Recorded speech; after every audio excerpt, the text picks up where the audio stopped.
So as we begin, and let's use the chat. If you're on a device where you can't chat, you can say verbally. But essentially, I'm asking you to self-diagnose your degree of how much you love the conversation of enrollment, how much you love enrollment, not the conversation about it, how much you actually love enrollment and sales. And let's put it on a scale of 1 to 10, just so I can get a read of the vibe.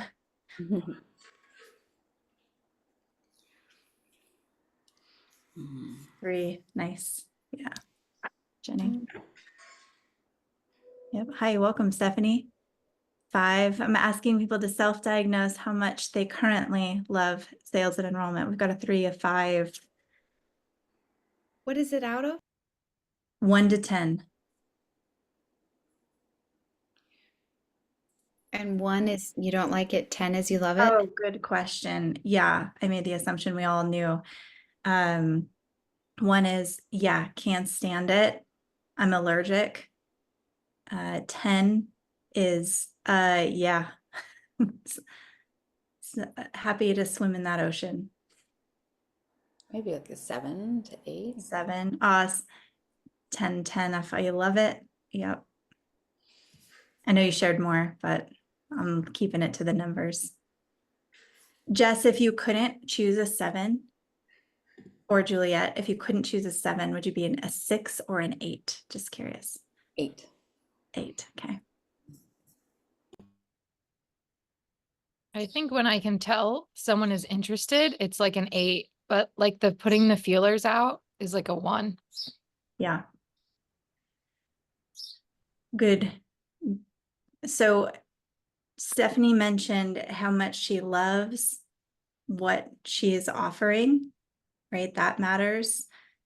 And then also how much you can read, how much the other person is excited or vibing with you matters. I'll be a yes to both of those. Heck yes. So I want to be actually in a great example during this class of how I lead sales, which is collaborative partnerships. Now, this is interesting because we have more than just me and one of you, but I also, although I'm driving this class, essentially, and I brought so much that I can share, I also want to make it as useful as you can, especially since we had set it aside as embodied enrollment, which is not just a mental construct, but it actually brings all of who we are and actually all of who the other person is into the interaction. And then making it as practical as possible so that you have like tangible ways to play with this more that light you up moving away. So this is a complex, there's a lot of pieces. It's not complicated, but there's a lot when we talk about sales. So I will have checkpoints every few minutes or at a stopping place for us to interact and have questions. This is where you have full agency. Like I invite it, shift gears for me. Like if it feels like a rabbit trail, a question, like be determined in your own growth today. And so as we begin, go ahead and if you want, you can close your eyes. You can also write it down. But if you haven't already, set an intention for yourself. What do you really want to feel, to liberate, to even create from this time together?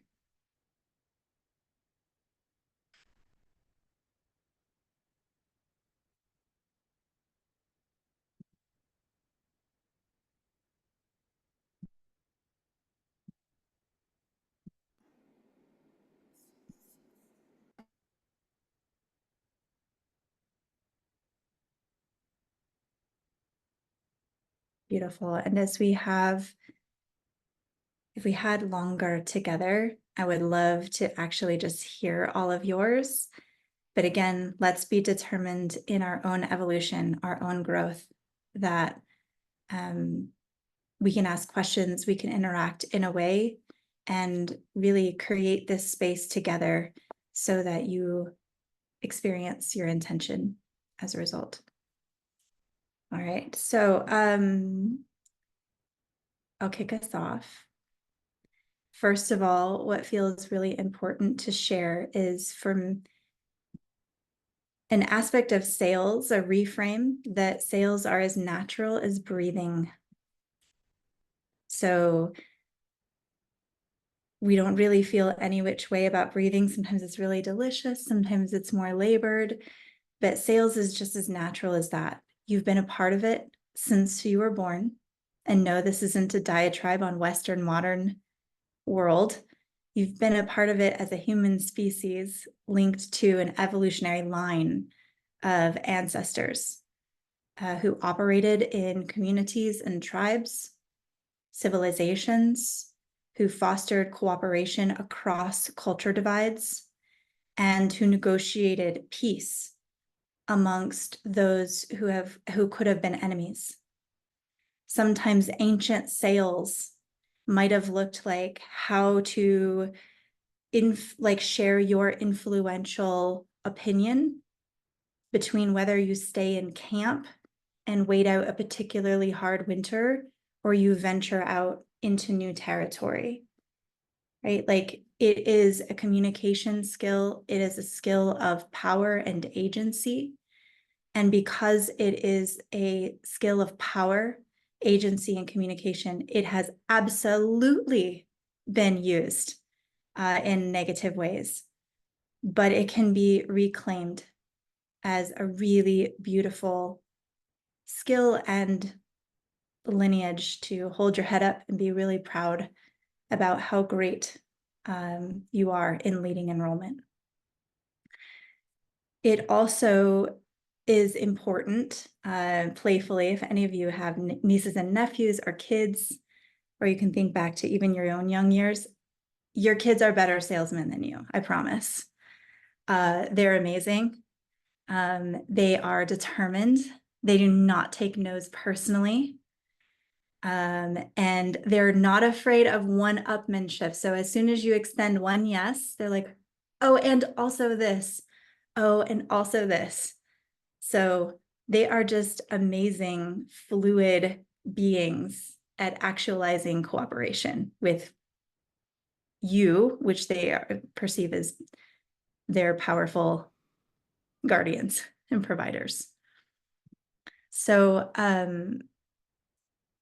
that's one preface. The other thing that's helpful for you to know, secondly, is that you'll hear me call it sales and enrollment both. If you have a particular word that you like to use, that's fine.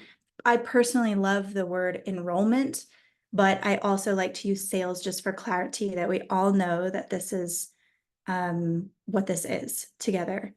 Depending on your industry, if you have heard it, sales calls called discovery sessions, clarity calls.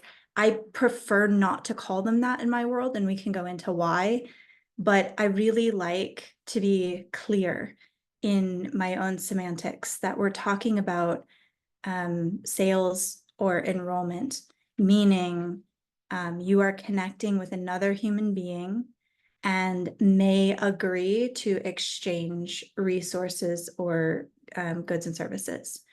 So I'm also not talking about one-on-one sales either, although you might hear me, much of what I share will bend that way. And I'll get into why, but really this can work, what we're going to discover today or explore. Embodied enrollment can be in a cause. It can be in collaboration. It can be enrolling people or selling a mission for an organization. Really, it's about catalyzing or synthesizing movement and partnership forward. And so how I learned, I guess, since sales is natural, right? We've been doing it since a kid. I remember one of my earliest memories, and I'll keep this brief, story time brief, but my brother really wanted a Nintendo 64. So if any of you remember Nintendo 64, I get motion sick on video games. I did as a kid. I still do now. It's not my vibe. So, but he wanted my allowance for his Nintendo 64, right? And I can think of the like amazing / manipulative sales job he did on me. I'm the older sister, right? So he somehow talked his older sister, who knew exactly what he was doing, into being happy to give him my allowance for a Nintendo 64 that I didn't want and I barely played. And all I could do was like, well played, bro, well played. And so that was one of my earlier memories. I also, some of you share this background. I'll say it this way. I learned to sell Jesus door to door, starting at age 9, using a questionnaire. I learned the dark side of cult techniques and communication. Most of that was research on my own because I felt as if I had been manipulated and sold a message about religion. And so I went on a really deep dive to understand dark manipulative communication tactics. This got me into my adulthood, where I learned as a yoga teacher that how hard it was to wheedle people into coming to classes and things. And it felt so disempowering. And then as a coach, I had a few of those years too, but then I learned also high end, or we would call high touch sales, by being directly mentored by some of the giants in my industry. I'm really selective who I chose. And so much of that mentorship looked like studying curriculum, other people's books, even the dark side of it. And so I have learned a lot about the dark underbelly and many of the strange contortions. We also call it, don't hate me, but like sales roadkill, where you have done awful things in sales conversations that you're like, I can't believe I said that. I can't believe I did that. Yes, okay, that has happened. And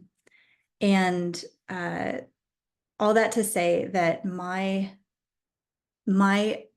commitment to ethics in leading like conversation and enrollment conversations is probably one of the things I treasure most, I value most. And so it's a standard I hold for myself and clients, that these can be conversations that are a delight for you to hold. These can be invitations one to many that are so fun to send and lead. And even when people know, hopefully they do know that they're a part of your sales conversation and enrollment, and they still consensually delight and choose to be there because they know that it is a conversation that holds value regardless of the decision. And so it's an opportunity for us to look at people as fellow humans that we are also one of, relationships versus simple transactions. I love sales also because it's how we communicate.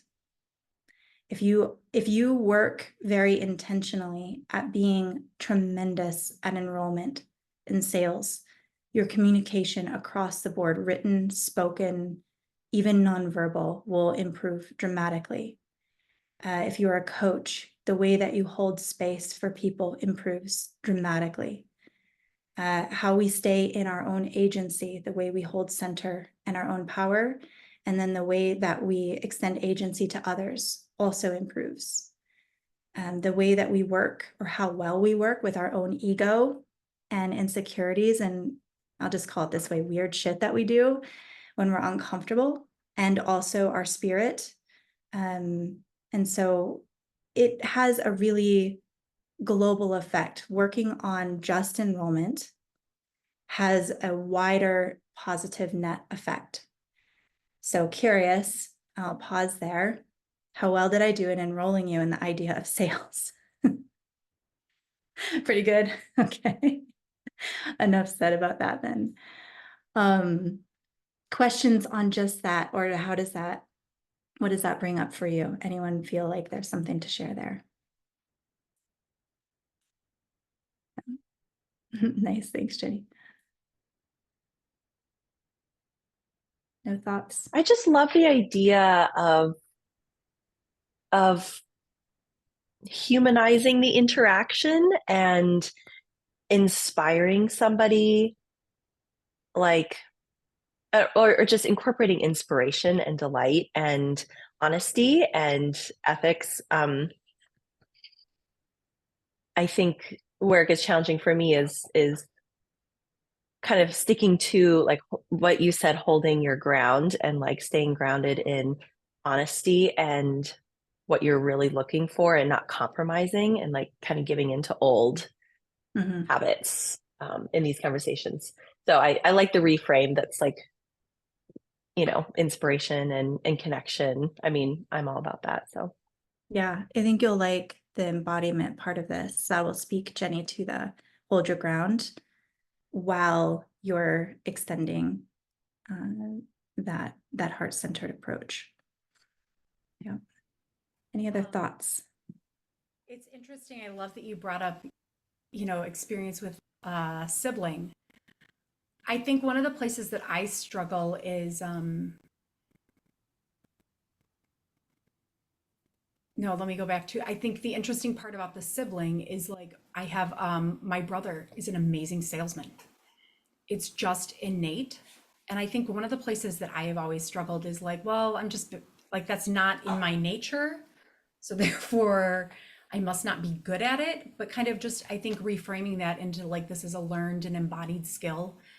But it's really quite powerful to see someone who embodies sales and how they do it. And there are, interestingly, a great amount of ethics. But I think there's just this confidence.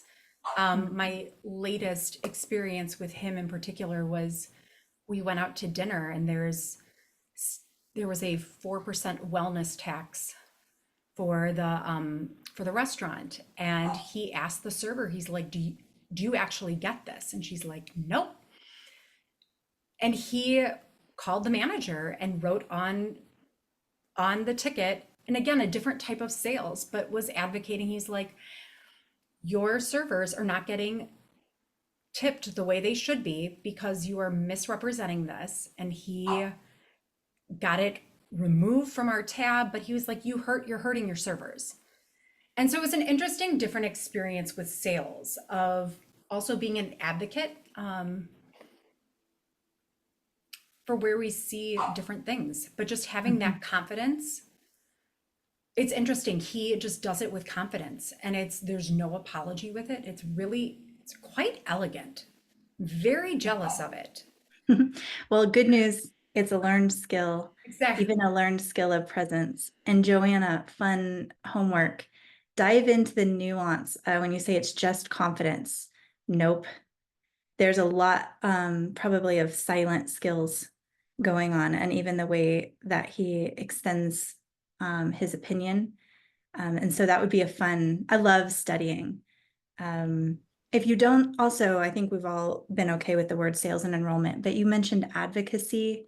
That's a really nice one at times, especially when we talk about today, sales as leadership.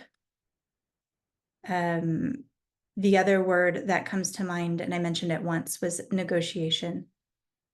Can be another one, depending on context. All right, so I'm going to hit these pretty direct, and you can take notes, we can discuss them.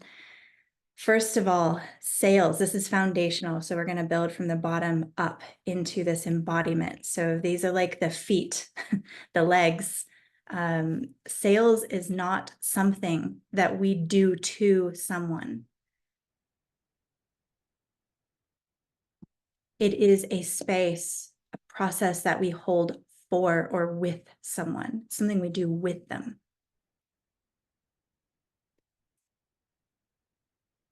That alone will eradicate much predatory fears.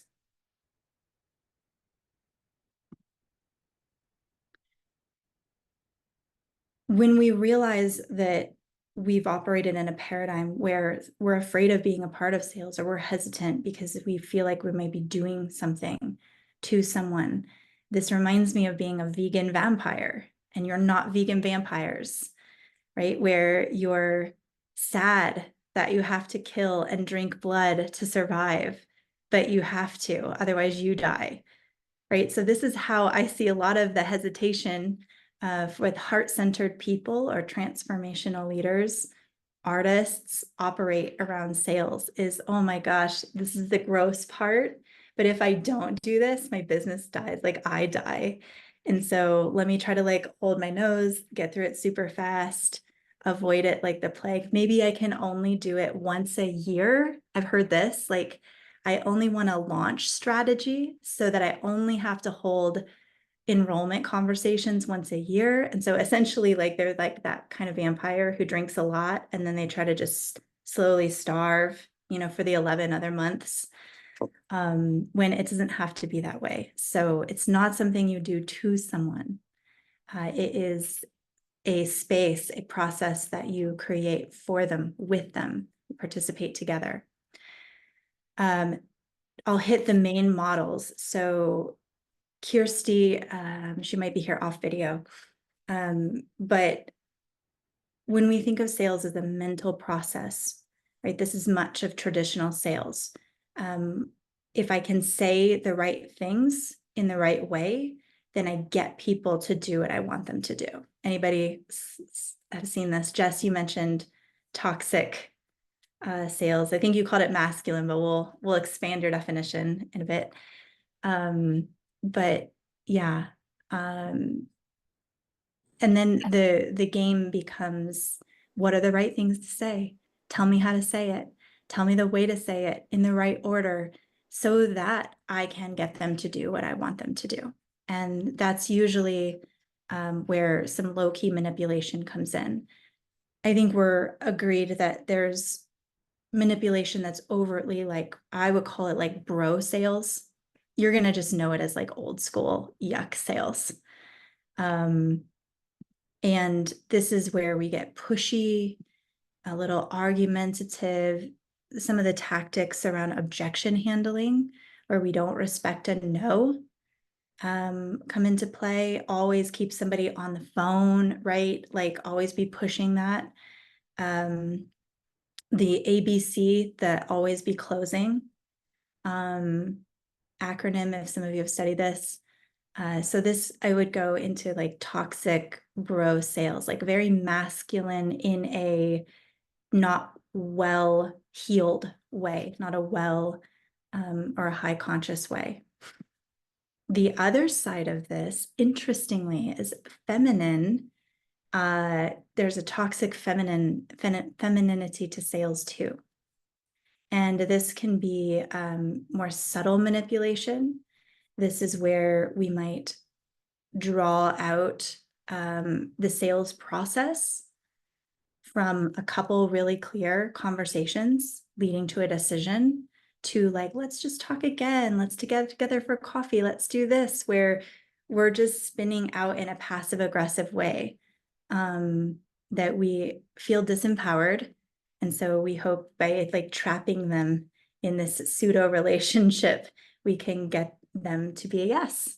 And the other way that this can show up passively in traditional sales is where you cave on price. I'll bring that in here. It's not always true with pricing, but if you are avoiding someone's no, like you do not want to experience a no, you will try to use your price to manipulate them into a yes. And it's interesting to look at it that way, versus simply leaving a space for a no, a yes, a no to this, but let's stay connected, a more consensual relationship.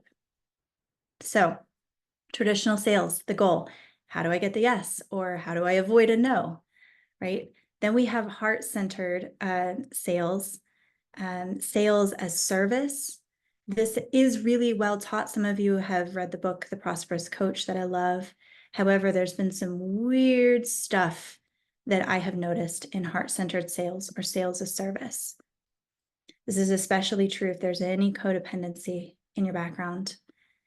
This leads to seeing that you have to give really good demos, like freebies, ongoing for your work. I'll hit this rather quickly, but somebody can sample you. Somebody can demo you, your leadership, your communication, your presence, and even your process in the way you lead a focused conversation by the questions you ask and the space you hold. You don't have to give freebies unless you really want to. When we look at heart-centered sales, this is where we might want to avoid a script. So we don't want to be that mental formula or treat people like transactions. And so I might call it the fly by the seat of the pants method, where like, let's just talk and like, let me just float you my stuff, or like, here's my website. And we just hope that it just magically happens. And sometimes it does. So that's why we stay in this hope strategy. Some of the other weird things that happen in heart-centered sales is when you perceive, and I'll use that word, perceive, that you need a sale. This can lead to people faking, like kind of faking behavior, like faking interest in people, asking about their dog when you don't really care, like trying to create false connections so that people think that you're a nice person. Right? Think that you're a nice person, which you are authentically, but you can see how this creates weirdness. The other thing in heart-centered without any other leadership is it can lead to subtle proving behaviors or pleasing. Like I have to show that I'm really, really valuable so that they want to hire me. And then loaded gives is another one where I'm going to offer these things for free in hopes that you want to hire me. I'm never going to ask for you to hire me. I'm just going to give you these gives, but they're loaded gives, meaning that eventually you get a little resentful, like a little burned that they took your stuff and they never paid you or hired you. Anybody been there? And the other weird thing that occurs in sales of service, or can occur, is the Band-Aid effect, where what somebody really needs is your full process, your full paid process, but you gave them a demo session instead and solved one tiny symptom in hopes that they would hire you for the full thing. But what I found was lacking in so much of the teachings around service, there was a beautiful heart to it of being with people, not pushing them into anything, not being formulaic, giving instead of taking. But one of the weak pieces of it was leadership. Like we just left that completely out. And so that's what I like to call, sales as leadership, or what I'm calling today, embodied enrollment. So this is where the head and the heart, the strategy and the inspired presence, the authenticity, go together. In the way that I modeled this was the best, most amazing, think of the best, most amazing family doctor or dentist that you just adore, right? Forget all the other toxic stuff, but they don't do a sample surgery, in hopes that you buy more surgery. It's weird. They also don't invite you out for endless dinners to get to know you. Unless they really, it's just simply social. It's weird. So I had a little rule of thumb when I was working on this years ago, which was don't be weird. That was my rule of thumb. Don't be weird. And so really the formula that I created from looking at really well-led diagnosis or sales as leadership is invite, listen, understand, assess, and recommend.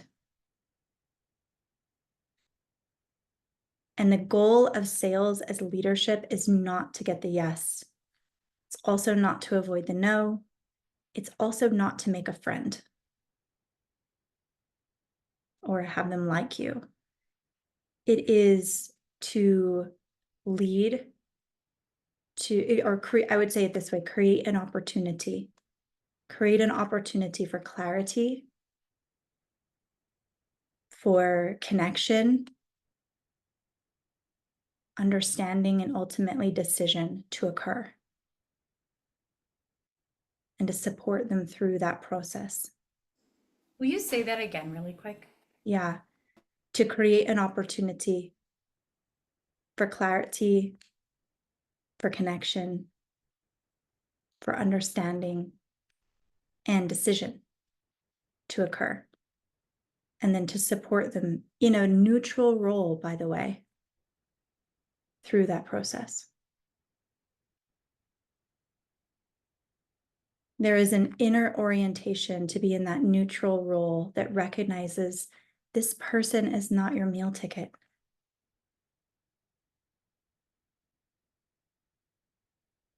Right? Your well-being comes from a higher place. And so you are just asked or invited to be in this neutral process, this connection with another human, and see whether and how what you do might assist them in what they want.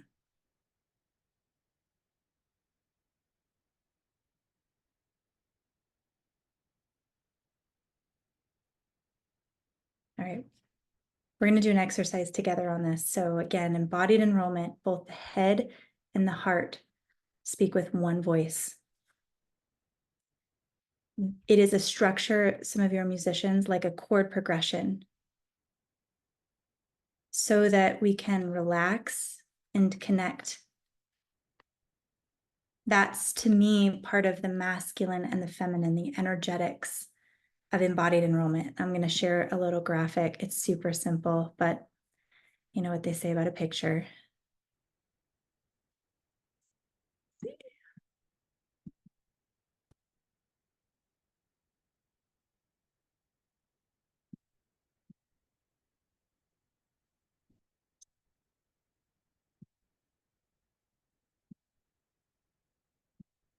Nope.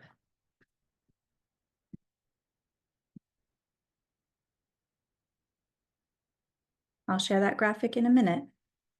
It's like not liking it. Ah, there it is. Yeah, so we have the yin and the yang. Right, so if we looked at the models, you know, traditional sales, I will give it this, it has a focus. We might not agree with the focus, but it has a focus. It has a strategy, it has a structure. There's bones to traditional sales skills. I'm actually not sad I learned them. What it lacked was heart, warmth, I would call it. Some of you might like the word love. That can be a loaded word. So I used an energetic, a somatic signaling of warmth.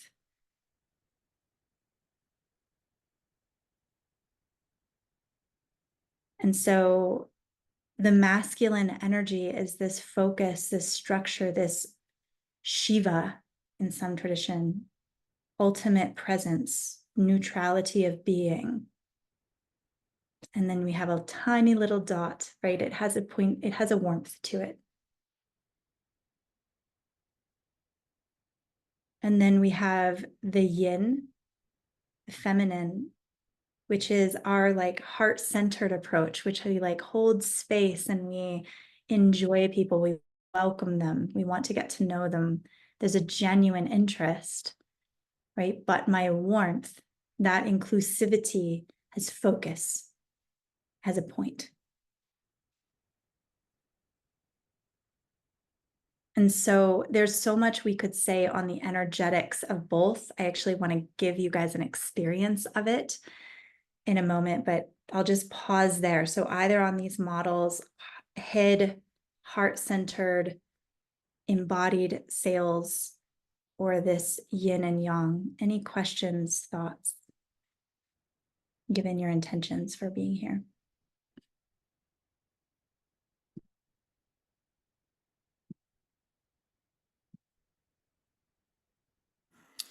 One of my intentions in this time is to experience more of a free feeling in myself with sales versus an attachment.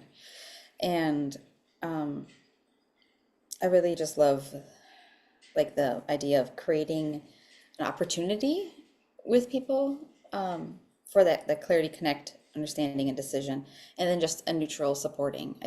The unattachment just feels so good and so the opposite of, like you said, like your meal ticket, like, or that scarcity feeling.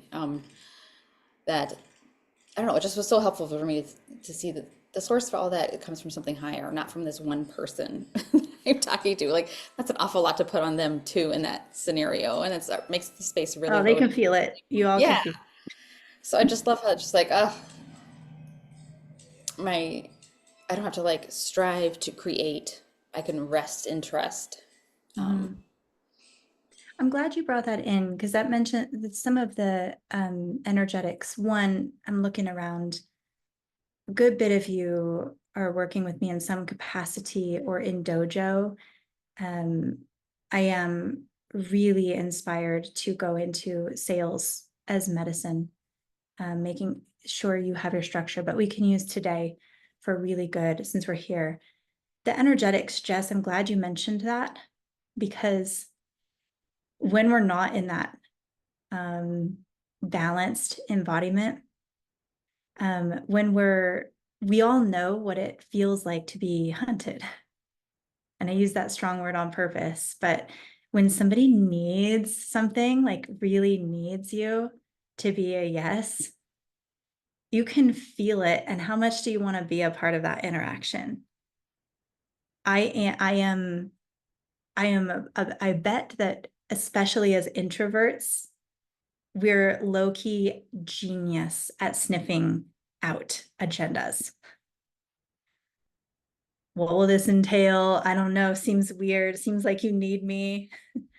And so we can feel it when we feel like we're being that person, right? When we are being weird.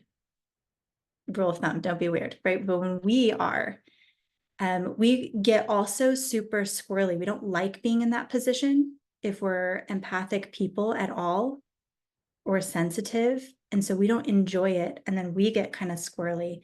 And what's really interesting is the other person will pick up on your weirdness as uneasy and like not to be totally trusted, even if that's not actually true. Like maybe you really are amazing at what you do and what you're offering is incredible and an incredible value for them and so well suited.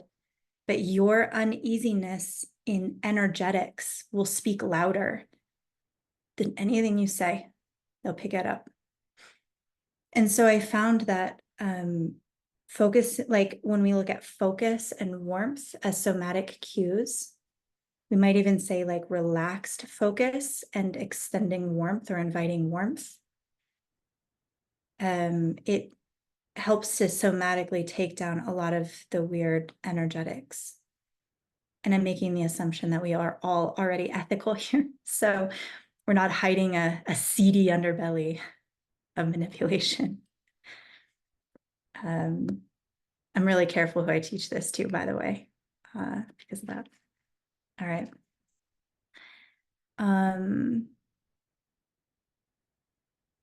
All right, so when we look at embodiment and especially the energetics of masculine and feminine, this I like to teach or share with the flashlight principle. Any one of you who are a client know that me want to remember the flashlight? Yeah. So it's about how well we can direct attention. And this, we're talking about you. We're not actually talking about manipulating somebody else's attention. But if we put it in simply outside of gender, right, the energetics of masculine is like complete and utter focus. So, Kelsey, I'm seeing you across from me on the screen, right? And when I put the complete flashlight of my attention, it means I'm not really even thinking about my bank account. I'm not really even thinking about what I'm doing after this. I'm not even thinking about what you think about me. Right? Like there's no flashlight on me. What will she think? I don't know. I hope she likes this. None of that. I'm just sending the flashlight to you. And I find that our natural curiosity takes over, where I'm like so interested in what was your morning ritual before this. I'm so interested we had a little interaction before. Why Arizona breaks Zoom, and yet you found your way here anyways. I'm really interested in what you are receiving from this hour so far. And those would inform questions, right? And when I'm asking questions, it's another way of complete and utter flashlight on you.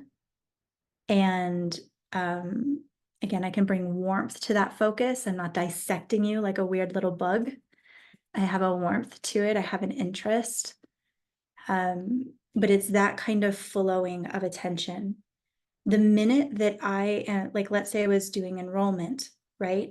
The minute that I start worrying about whether you're going to say yes or no and how, oh, I just don't, I'm not feeling that today. Where has the attention gone? Yeah, to me, onto me. So then I've switched it over to me and my own ego, how I'm coming across, what they think of me. Oh my gosh, are they ever going to look me in the face again? Also, I really hope she says yes, like my own need, right? Versus a complete and utter focus on you. While we're also in the masculine and the energetics, that's where we're leading the structure. From that place of, here's where we go next. This is what I would like to ask you. This is what I would love to know. And then I'm listening, right? And I'm reflecting back. So that's the masculine side. I'd like to know how that lands. Any questions on that piece? Kelsey, could you feel that even through Zoom? Yes, definitely. I felt the focused energy, and this, I was like taking some notes, but as soon as you like were so focused on me, it's like I am almost entrained to your energy and was just there with you. And I experienced it while I was hearing your words. So it was, yeah, very beautiful. Thank you. Yeah, you're welcome. And thanks for participating with me. The other side, the feminine side, is about inviting to be seen, allowing yourself to be seen. Some of you are incredible hiders, like professional hiders. And it's really easy to put focus actually on the other person. And it's really weird to invite being seen and noticed and experienced. And one really great exercise is, how do you act when you receive an unbelievable compliment?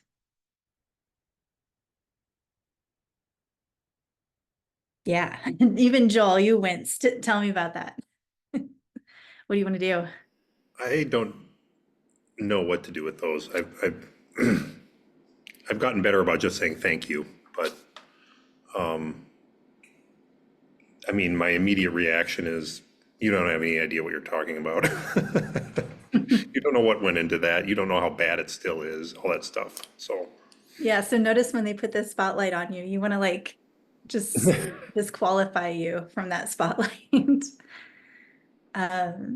Yeah, and it is interesting the way that we like dismiss, diminish, like shift around, deflect. And even when we say thank you, like a great exercise, a way of strengthening this muscle is thank you, and like really receive the spotlight. Stephanie, we've been working on this very intentionally for like a year. I mean, not like we don't talk about it every time we meet together, but the energetics of what it is to be seen. What have you noticed in this kind of feminine, inviting visibility? I was just typing something. It's a practice. I am working to be not misunderstood, and to be really honest in portraying who I am, but then to also be receiving when it comes back, and I hear direct things that are a reflection of really what I'm trying to either portray or demonstrate. Something funny yesterday was I was down by the pool. I'm on vacation at a resort, and I had on a flowy dress. My hair was expanding because of the humidity and kind of everywhere. Sunglasses, completely oblivious to the world, just deep in thought. And somebody just stopped me, an older lady. She's like, "You look like a Celtic goddess." And she's like, "The hair." And it jolted me out of my like mind. But then also I just like smiled, and I was like, this is a chance to not shy away. And I just said, "Thank you. That is the kindest compliment ever," and kept walking. But I was just dying laughing because I thought I was not trying to portray that, but it was something that in the past I probably would have gotten beet red and like tried to deflect and not receive. And I thought, that's such a beautiful thing to say to someone. Thank you. I received that, and kept walking. So, funny story to kind of illustrate a lot of internal work and practice to be seen and not to hide, and to just be me. Yeah, beautiful. Thanks for sharing. And I think I saw a picture, the butterfly belt, so I can see the Celtic goddess. But so in addition to inviting being seen in compliments, right? Some of you learned that being seen also invoked judgment or censure. So if you have ever had somebody say to you, like rebuke you in some way for a request, maybe I'm thinking right now, since we're talking about sales, this can be where they say that you're expensive. They have now put the spotlight on you. What do you do? Right? Usually we do some kind of weird squirting away, right? Instead of actually just being seen for that word. They're saying expensive, right? And like part of feminine leadership is acknowledging what you are. Yeah, freaking own it. But I also, there's like even a peacefulness to that ownership of what am I available to receive?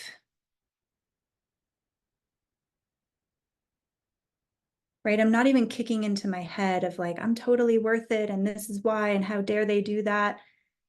I'm like really just in that spotlight of expensive. Their word, right? And I might decide at that point that I put this flashlight back on them. I don't know, right? Who knows? But you can play with that flashlight back and forth. That's part of this energetic dance of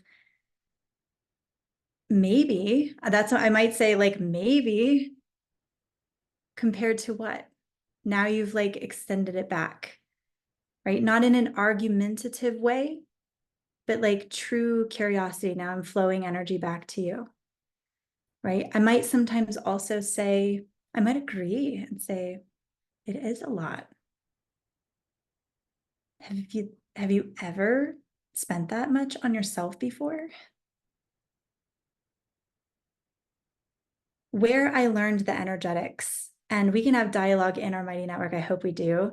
On this, we may weave some of this into the bonus class next week. I knew there would be a lot, so but I learned this energetics, one, intuitively experiencing it and observing. I'm really weird like that.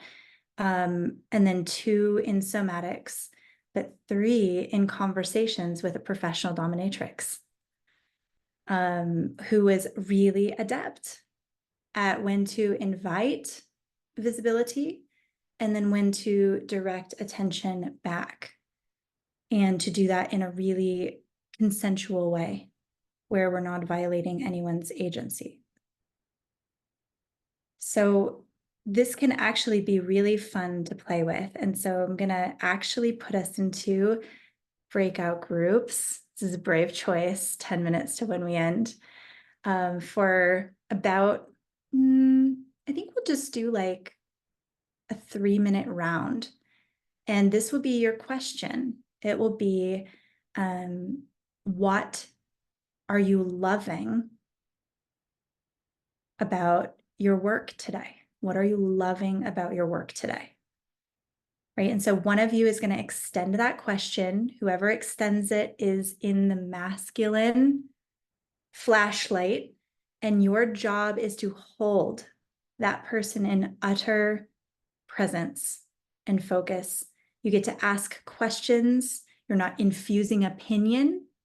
You're not you're literally just asking, noticing, watching, focusing. And then about halfway through, monitor yourselves, switch, and have the other person now ask you. And you get to see, so both of you will be in receiving and giving each time. Does that exercise make sense? What are you loving today about your work? All right, give me a moment to do breakouts. Ooh, let's gamble with assigned automatically. All right. I think everyone should have a partner. Might be somebody's partner. Ready? See you on the other side.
Joel, as other people join us, how was it to receive attention?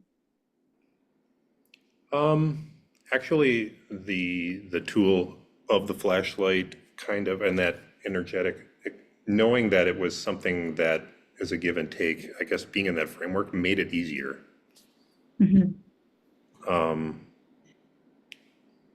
Because, and all the tools, I was about to type in the chat, like all the tools like this that help me place my attention and handle it and manage that are so helpful for me. I mean, weirdness comes so naturally to me because of, I feel like that could be a t-shirt.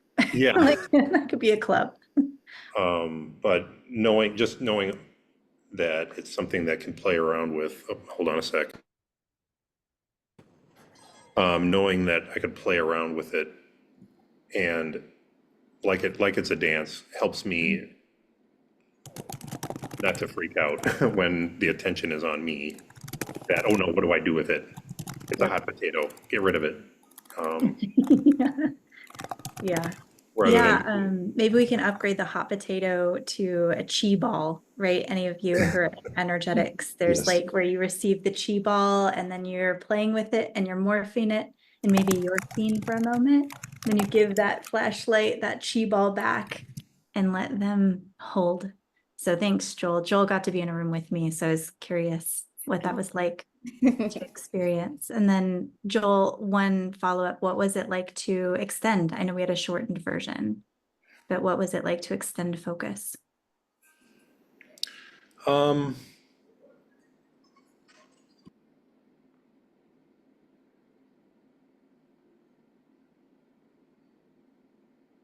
guess this particular time it was different in that, again, the flashlight metaphor is really helpful. I had not heard that before, but just seeing that focus as something I can extend and that it will yield productive questions, knowing that that's part of its purpose, helps me actually to be more present when I do that and more genuine. I feel like I'm sort of kind of projecting or extrapolating from this very short experience. It out was to- super short, super how- short. Anyone else would just wanted to be longer in it? Right. But yeah, I think it feels more natural knowing that that's a tool that's going to yield those productive questions from a genuine place rather than a tool merely to keep someone else holding the hot potato. Yeah. And so I actually feel inspired to invite us to play with this intentionally this week in our interactions. And you can bring your empath ability, your sensitivity to this, where you start to observe when the flashlight is on someone else, where they feel uncomfortable. You don't have to violate that, but just begin to notice. And that can be really curious to note. And then maybe you take the flashlight back for a moment. Maybe you choose to bring them off the hot seat for a second. Maybe you choose to do something else, but practice that flashlight back and forth in your embodiment. And then bring your observations to our group together. Which one feels most like home, like you could swim in it forever? Where do you feel, at what point do you feel weird? Like, where does it feel perhaps exposing? Where does it feel like you get stuck?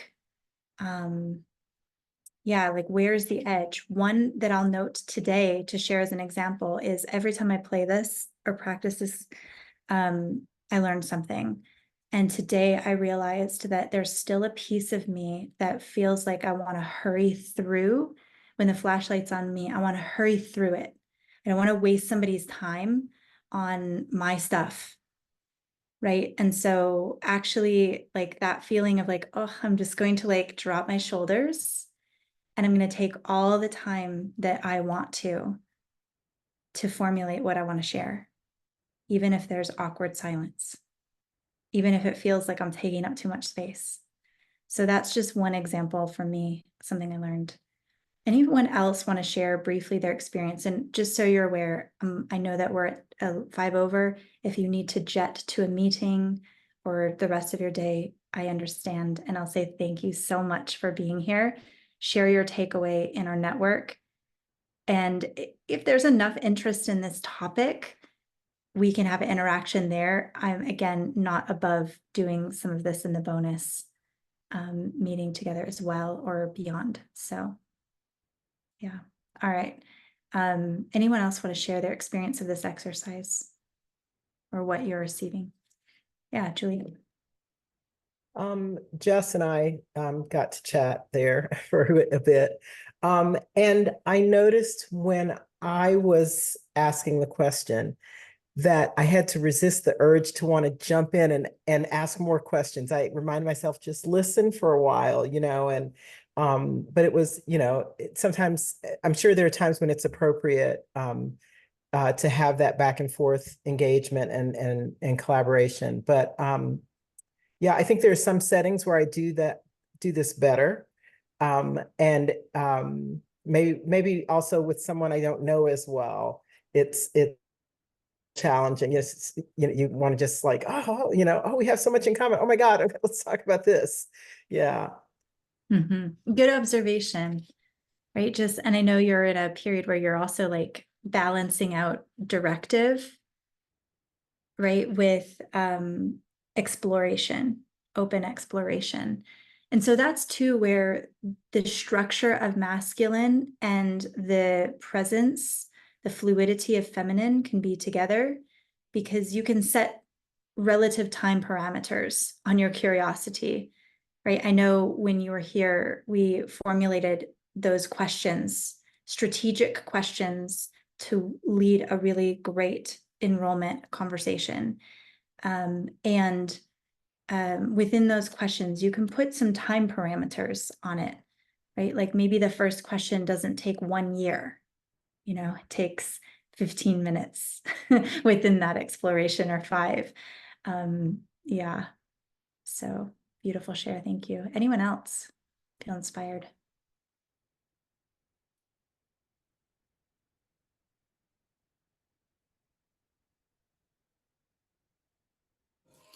I was gonna say, it's so, when that is really my focus, is to listen, there is just so much there that's delightful to hear. I loved hearing I feel like the sliver of what Juliet was able to share. And it made me so curious to know more. And when I listen with intention, it's like she said, there's just like natural questions come. And I'm not trying to shape the conversation at all. There's a flow that happens.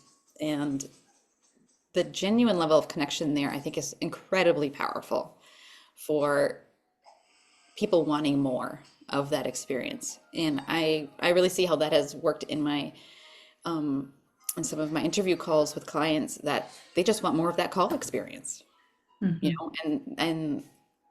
there's the ease. It's not hard on my end to do that. The less I try, the better it is, it feels like. Yeah. Beautiful. All right. So go back to your intention. This is a dangerous question. How do we do? What remains? And I'm happy to hear, yay, if we got your intention. If there's still pieces that remain, I'd love to know that. Yeah, I love the ease. Yeah, I think those are the indicators, right? Your enrollments flow, like they work, and there's ease. This is where I would borrow some of the metrics that may be low-key triggering here. If none of your enrollments ever lead to yeses, worth looking at, right? Worth looking at, because you might be in total heart-centered without leading to a decision. You might be avoiding the decision, actually. But also if they feel effortful, like I'm reaching into them and I'm trying to grasp and get and push and trying to get them to do something or get them somewhere, too hard. Ugh, too hard. So lots of ease. Oh. How do we do on intentions and what remains? One. I think for me, my intention, I think I hinted at it, was like kind of standing my ground for in honesty, fearlessly. And I noticed that focus as being like the struggle of like caving for price, caving for expectations and goals, could be like in the toxic feminine kind of approach. So I saw myself there, like, oh, that's me. Like, I don't want to be seen. I want to cave. I want to avoid confrontation. I don't want to assert myself. And so, yeah, I think I need to kind of think about that. But I don't really know what my tool is, I think is what I'm saying. Like, I don't really know Okay. where I So go I with that. shared this. I have a practice that's a really beautiful centering practice that I've shared in other spaces. I'll drop it in, and that can be a place of ownership. But Jenny and others, maybe that's where we'll have some dialogue or go next. Here's some home play if you don't have this already. But you don't have to follow an arbitrary script, but you also don't have to fly by the seat of your pants. So if you saw that your enrollments, you were these embodied enrollments and actually like a sacred practice, sales as a ritual, which is how I see them. This is where structure combines with surprise. And sacred, I mean, as set aside as special. They're meaningful interactions. How would you structure them? So if you were designing your sales process from start to finish as this beautiful sacred ritual that was so fun for you to be a part of, so fun for you to extend to others, how would you design it? Would you have one call? Would you have 2 calls? And why? 3 calls, I don't know, what and why? Would you have no calls? And why? What would you optimize for? So what would you want to ask? Make sure that you ask and explore during those focused conversations to even see if they are a good fit for what you do. What do you ask to lead decision? How do you begin? How do you end? Where in the process do you mention your program or your offer? How do you lay out price? And maybe we'll have a second conversation on this. Would that be of interest to anyone? Jenny, yeah. Jess, Stephanie, yes. Okay, so let's do that. TBD in the group. So, but yeah, if it is a ritual, how can you create it as such? Part of my ritual is also, how do I celebrate no's? When they extend a yes, how do I honor yeses? Rather like, oh, thank God, you're a yes. Yay, okay, let's begin. See you later. Right? Like, how do I honor each piece? What do I do when they feel afraid or I can tell there's concern?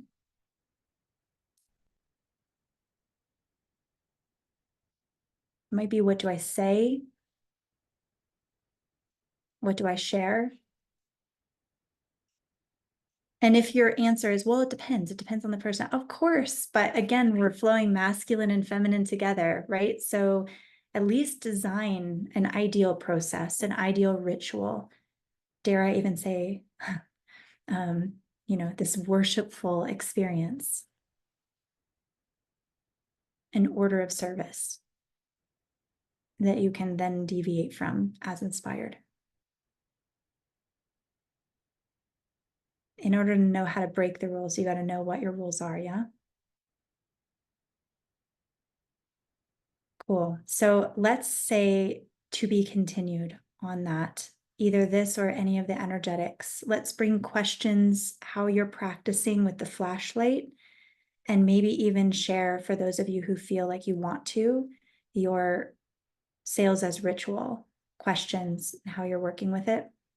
And then we'll figure out when we want to meet next. Ideally, maybe next week for our bonus time, but maybe we set it aside as separate. It doesn't exactly fit the vibe. So I might float some additional times to you in the Mighty Networks. All right, main takeaway for today as we end, and let's just have an eye on the clock, but I would love to hear from some of you. What are you mostly taking away? What's the value? Stephanie? Actually, that last little bit of like sales as like sacred, just like bringing that into the creative process and the offering out and the unattachment, like it's just beautiful. I can play with that this week. Yeah, I love it. And let your artistry and your leadership play together. I mean, my candle is a part of this. Jenny, this will look familiar. But yeah, I light it in symbol that we are connected. And then as we close, I blow it out, right? That's a part of the ritual. Yeah, any other takeaways? What was most helpful today or most interesting?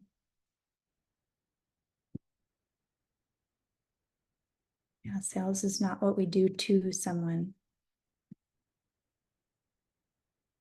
It is a process or set space we hold with someone. Yes.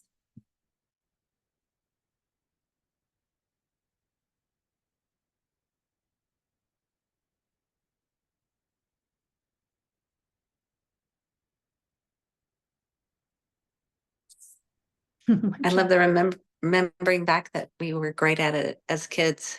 So it's just an old story that we're telling ourselves that it has to be hard, and then we're not good at Yeah. I could see, Susan, you being tremendous at it with your effervescent energy. it. The youngest of six, you had to get your voice heard. Oh, heck yeah. Youngest of six, absolute expert saleswoman up there. Got to recruit 5 sketchy siblings. Exactly. Thank you. Yeah, thank you. Let's see. Kelsey, what landed for you? Yeah, I feel the subtle energetic of the flashlight is going to be revolutionary for me. I've had a few inquiries this week about some of my offerings, and I've been noticing my avoidance to answering because of things that I'm still working through, like fears and doubts. And so I can feel how I love the formula that you shared, the invite, listen, understand, access, and recommend, and being able to now reread those inquiries from people with that lens versus the flashlight. I'm noticing where the flashlight was turning back on me, and now being able to turn it back on them and responding from that place of truly like giving a recommendation from neutrality is I'm really excited to play with that. Yay. Makes me happy to hear. Thanks for sharing. I appreciate that. Yeah. I love the idea of being of sales as being a delightful experience in itself, a delightful conversation. I had never considered that before, that just even if it's a no, that it can be a really valuable experience and clarifying and inspiring and planting seeds. And so that's, I think, a big takeaway. Yeah. Beautiful. Thank you. Yeah, it's interesting, right? But like we're so used to it not being great that it's mind-blowing to create it as delightful. And even when, here's the real indicator, even when you know you are being sold, like those spaces, those people where you're like, I love this. I know exactly how you're leading me. I know exactly where we're going, especially if, I don't know if you're studied like me, you're like, I know exactly what's happening and I love it. Like that's actually delightful, even if I'm a no. Right. The other side of that, the funnier side, is have fun when you're a part of conversations and you start to notice like pushy or weird tactics too, right? And you're also like, I know exactly what you're doing. I know this is XYZ close technique and it ain't gonna work today. And so that's also fun. Yeah. And Stephanie, I saw your question. Yeah, I'm happy to share that. And that can be a part of our structure too, when we have a deeper conversation. That can inform how you create it as a ritual. I think that's everyone. Joel, did you have a additional takeaway besides the flashlight? I have a page full of them here, but I think one of the ones I'm going to be ruminating on is the Band-Aid effect. I'm very anti-pushy kind of my nature when it comes to sales, and this is something I hadn't thought of before. Just the immediate response to want to help people with their immediate ask, rather than taking a step back and saying, is this the right process for fixing this problem? Or am I just kind of knee-jerk, assuming that this is the right thing to be the right road to go down? And by doing that, will we forfeit a lasting solution? Mm-hmm. Yeah, I'm really glad you brought that in. I think that can be revolutionary for you, since you're also a process and really looking at the developmental, bigger process of a structure. And also like an ethical surgeon, if a Band-Aid is going to be all that's required, heck yeah, you can have a Band-Aid. No need to propose surgery when a Band-Aid will do. It goes both ways. Yeah. All right. This has been really fun to share this hour plus with all of you. Thank you for those of you who could also stay, all of you here. I'll share the recording in our network space, and I'll look forward to continued dialogue, TBD on some, we might call it sales overflow conversations to pick up where we left off, but I'll look forward to hearing how you apply these and what shifts as a result.